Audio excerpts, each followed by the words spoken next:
When a movie based on a video games was announced, most gamers, myself included, would say, not again. And yet, silently pray for a miracle. Recently, there's been a feeling of hope. Hope that changes in the air as decent films and series based on video games are being made. Hello there. I'm here to show you a wonderful place. So could we be standing at the threshold of a golden era for video game adaptations? So all different kinds of adaptations seem to be doing well. Harry Potter movies and toys have made billions, and Lord of the Rings films are my favorite. I'm talking about the original by Peter Jackson, not the Rings of Power series. Comic book adaptations, right, are of course very popular, with Marvel and DC leading the charge. Even movies based on toys, we got Lego, Transformers, Barbie. They have a large fan base and make a lot of money. We can even conclude that adaptations of religious texts or mythology, like The Passion of Christ or Troy, were well received. So adapting a story from a source material is a tested method by the Hollywood machine. And yet, video games are a bit of an outlier, aren't they? I'm not only an old-school gamer who wasted a lot of his time playing video games. I also worked on movies and to this day work as a sound producer in the entertainment world. So I'm always curious about the intersection of different mediums, right? Films, series, games, podcasts. And video game adaptations have always had a bad rep. Not without reason, right? And it all started, at least for me, with a Super Mario Bros. Released in 1993. They're brothers. They're plumbers. Being a kid, I thought, the movie was fantastic. We watched it all the time. But it was a massive commercial and critical failure. And do you remember Mortal Kombat Annihilation from 1997? Again, kids' favorite, but it was pretty bad, especially when we see it now. Was created in 6 days, so too. That didn't stop Hollywood from making new video game adaptations, so they must have made some money for them. We had 2 Tomb Raider movies with Angelina Jolie in 2001 and 2003. Even though they had mediocre reviews and a bit of cash and were popular with teenage boys like myself. Doom from 2005 was rubbish.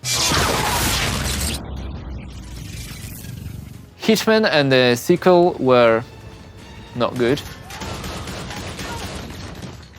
Or even Max Payne from 2008. I remember being very excited about that, and it was a huge disappointment.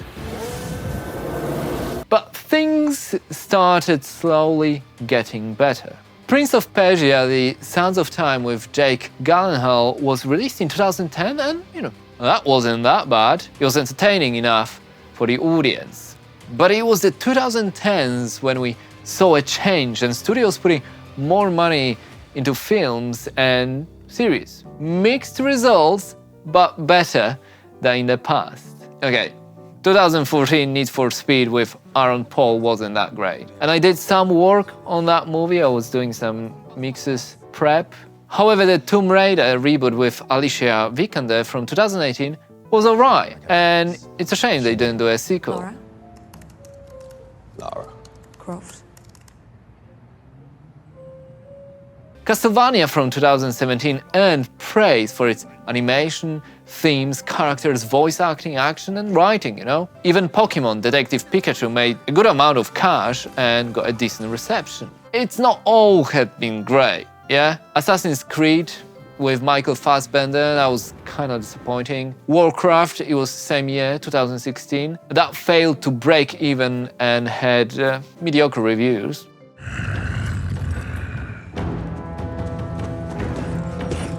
I kinda liked it. We also had 2 Angry Birds movies, which were somewhat successful. Now, these are animations for kids, so they can get away with a lot.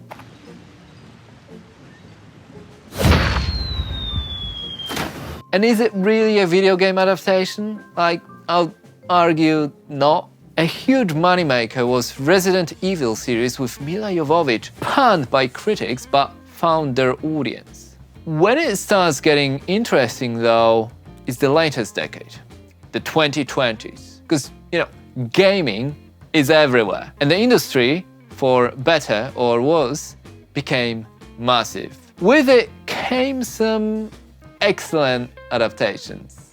Okay, the 2022 Uncharted film with Tom Holland wasn't the greatest, but it made money, and it was a perfectly fine popcorn movie. Sonic the Hedgehog was a much bigger success after a quick redesign, with the sequels and spin-offs. The new Mortal Kombat movie, yeah, it was cheesy, but looked much better than the predecessor. And the sequel is in the works. But movies are not where it's at. Series is where the fun's happening. And the standout is Arcane from 2021, based on League of Legends lore, which is still one of the best animations I've ever seen. Further behind. I believe I've discovered something incredible. A way to harness magic through science. Cyberpunk Edgerunners, based on the Cyberpunk 2077 game, had a high production value and excellent storytelling. And then we got the Halo series, which is controversial, and I talked about it in my other video, but it's a big hit for Paramount Plus, driving new subscribers to the platform. The Last of Us with Pedro Pascal won many awards and was praised for respecting the source material. You okay? Yeah, fine. Just you kind of seem extra quiet today, so... Twisted Metal is getting great feedback as a funny, high-paced, entertaining show. And of course, Fallout series, which I was hesitant about being a fan of the games, but really liked. And it stands as an Easter eggs fest and one of the best shows of 2024 for me so far. So what changed? I believe the producers, directors, and Hollywood have started to respect the source material a bit more. I wanted to get the absolute most out of this experience, and I think you have to deeply, deeply respect the source material. Yes, movies and series are adaptations, but fans of the games come in with certain expectations which are very often difficult to please. And at the same time, we spend hundreds of hours playing these games and are attached to these characters, the stories, the lore. And it's difficult to squeeze all of that into a 2-hour movie, so possibly that's why series work better than standalone films. We also had mediocre directors, like Uwe Boll, making a mockery of our favorite games in the past. It just left a bad taste and created a bad standards. Finally, they started to treat the game material seriously. Yes, we get bigger budgets and A-list actors, composers, directors and designers, but more importantly, people recognize video games as a mature storytelling medium. It's not just a simple pastime for teenagers. Video games offer a potential to create truly unique worlds and stories that captivate everyone, from young to old. And of course, from a business standpoint, video games come with a fan base already invested in the characters and stories. Now this makes them attractive to studios looking for a guaranteed audience. In times when there is a lack of original ideas in Hollywood, they see established game franchises as a potential goldmines.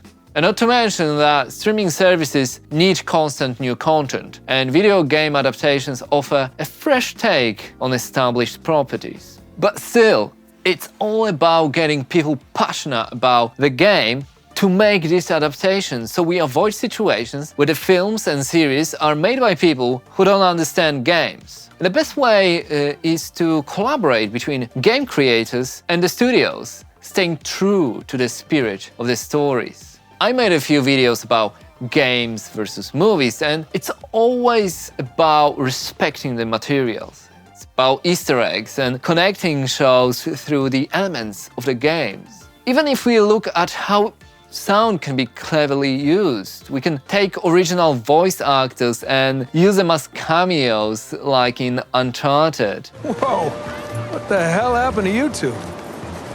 Fell out of a car that fell out of a plane? Huh. Hey, something like that happened to me once. Or when he scored Pokemon Detective Pikachu, composer Henry Jackman used original compositions and sounds. Red Blue theme, Jigglypuff singing. Or Ryan Reynolds singing Gotta Catch Them All. Pokemon to understand the power that's inside. After Edgerunners, the team added Rebecca's shotgun to the game, connecting the two worlds in Cyberpunk. There's also a new quest where, after finding a BD from the anime, you can search for David Martinez's jacket.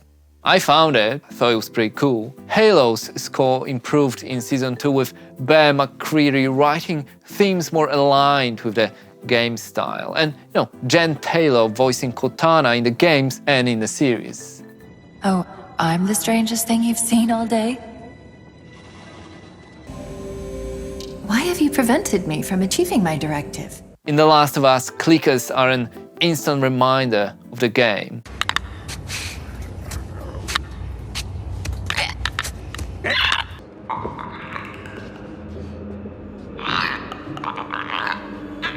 And of course, Fallout took a lot from the games with classic songs, great soundtracks, and sound effects that remind of the lore. And I made a whole video about it, actually. And there are big plans for many more game adaptations in the future. The machine is not stopping anytime soon. Studios are looking at popular IPs and how they can turn them into massive brands. So the premise of the video was that the landscape of adaptation is getting better. Let's be honest, it's too early to say, because the greed of executives has no limits. But it is also clear that the most recent entries have been enjoyable, right? To say the least. Adaptations get good feedback from the critics and a broad audience alike. And in my view, there will always be a clash of ideas because these are different storytelling mediums. And like with books, many prefer the source material. I would argue that it is even more difficult than books because we lived the stories in the games. It was us playing as these characters and saving the world. Watching it passively on the screen will never be the same. There have been a few wins lately, which makes me hopeful for the future. Especially the Minecraft movie, because we all know this will be a generational masterpiece. Thanks for watching.